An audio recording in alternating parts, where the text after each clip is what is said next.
राधा स्वामी दयाल की दया, राधा स्वामी सहाय, राधा स्वामी।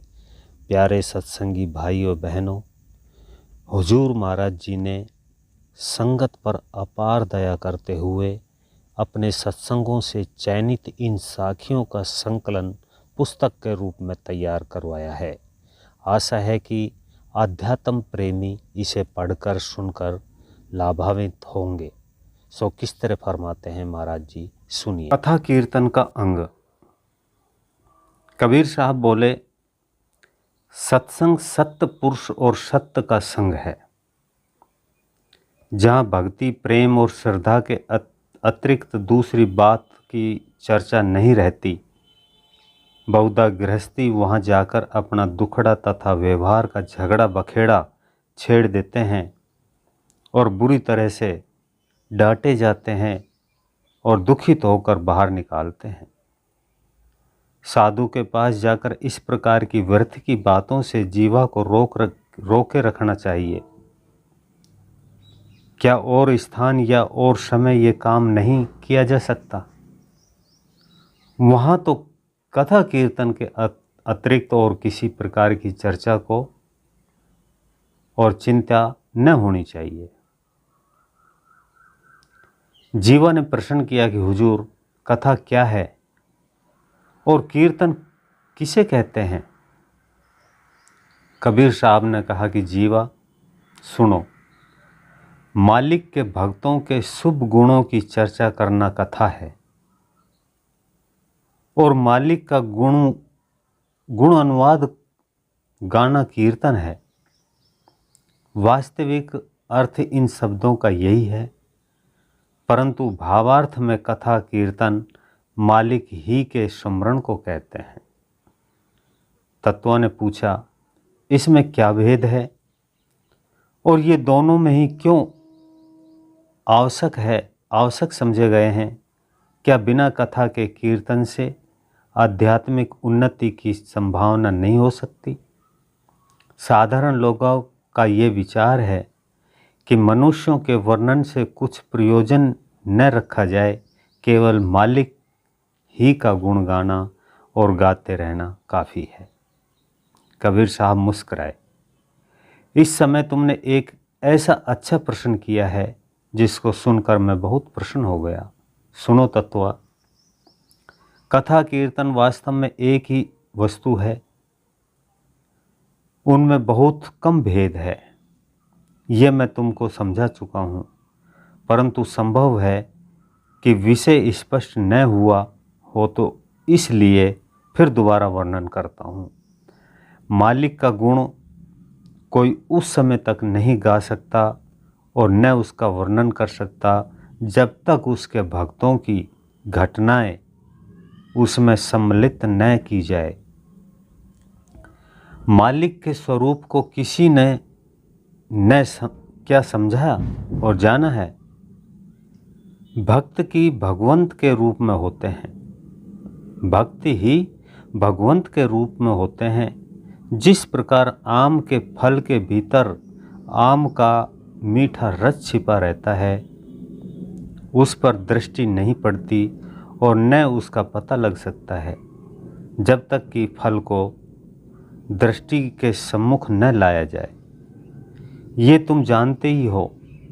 पहले फल को देखते हो और फिर फल को देखने से मन में ये विचार उत्पन्न होता है कि इसके भीतर रस होगा और वह रस मीठा होगा।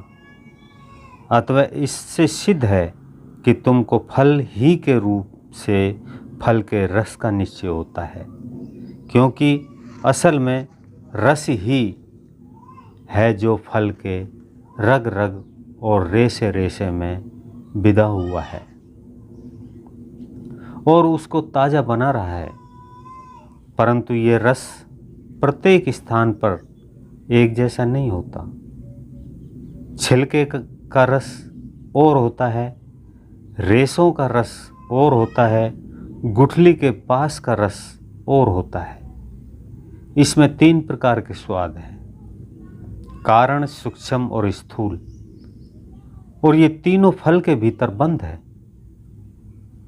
भक्तों का शरीर फल है जो आँखों को खुशी देता हुआ फल के रस का निश्चय कराता है। इसलिए यदि भक्तों का सत्संग न किया जाएगा और उनकी कथा की ओर चिंतन न दिया जाए तो भक्ति के निश्चय में दृढ़ता न आवेगी। बिना फल के देखे हुए फल के रस की प्रतीत नहीं होगी। बिना भक्तों के दर्शन के भक्ति भाव के विचार को दृढ़ता प्राप्त नहीं होती। इसलिए भक्तों की कथा को पहले सुनना आवश्यक है। वे लोग बड़े मूर्ख हैं जो इसको अनावश्यक समझते हैं। इस कारण जो मालिक की भक्ति का विचार करे उनको पहले भक्तों की ही शरण में आना चाहिए। उन्हीं के भीतर मालिक का भेद इस प्रकार गुप्त रहता है जैसे फल के भीतर रस छिपा रहता है। रस को किसी के बिना फल के कहाँ देखा है और कैसे उसको चखा है। चावल आवश्यक वस्तु है, परंतु चावल जब रहेगा धान के छिलकों के भीतर ही तो रहेगा। तुम न फल का छिलकों को खाते हो न धान की भूसी चबाते हो। तुमको चावल और रस ही से तो काम है, ये सच है। परंतु बिना फल के छिलके और धान के बाहरी खोल देखे तुमको रस और चावल का अनुमान तक भी न होगा। इसलिए कथा और कीर्तन दोनों साथ साथ सत्संग में रहते हैं। एक मुख्य है, दूसरा गौण है, ये मैं मानता हूँ। परंतु मुख्य और गौण दोनों ही अपेक्षिक शब्द है। वास्तव में जो मुख्य है वही गौण है और जो गौण है वही मुख्य भी है। इस गूढ़ रहस्य और सूक्ष्म संकेत को भली भांति हृदयांकित कर लो, तब भक्ति मार्ग में पग जमा कर चलने में सुविधा होगी। वरन ऐसी कठिनाइयाँ पड़ेगी कि जिसका सामना करना बड़ा मुश्किल होगा। तत्व प्रसन्न होकर बोला कि हुजूर, धन्य है जो थोड़े ही शब्दों में असली भेद को प्रकट करके हृदयाकांतित करा देते हैं। आपके अतिरिक्त आज तक किसी ने कब इन रहस्यों को सरलता से समझाया है। कबीर साहब ने कहा कि मैं बहुत प्रसन्न हुआ कि तुमने भली भांति इस गूढ़ विषय को समझ लिया। मालिक अपने भक्तों के हृदय के अतिरिक्त और किसी स्थान में नहीं रहता। दूसरे स्थान में उनकी खोज करना व्यर्थ और निर्थक है। तत्व बोला कि हुजूर, कहें कि कथा कीर्तन से क्या लाभ होता है। कबीर साहब हंसे खूब।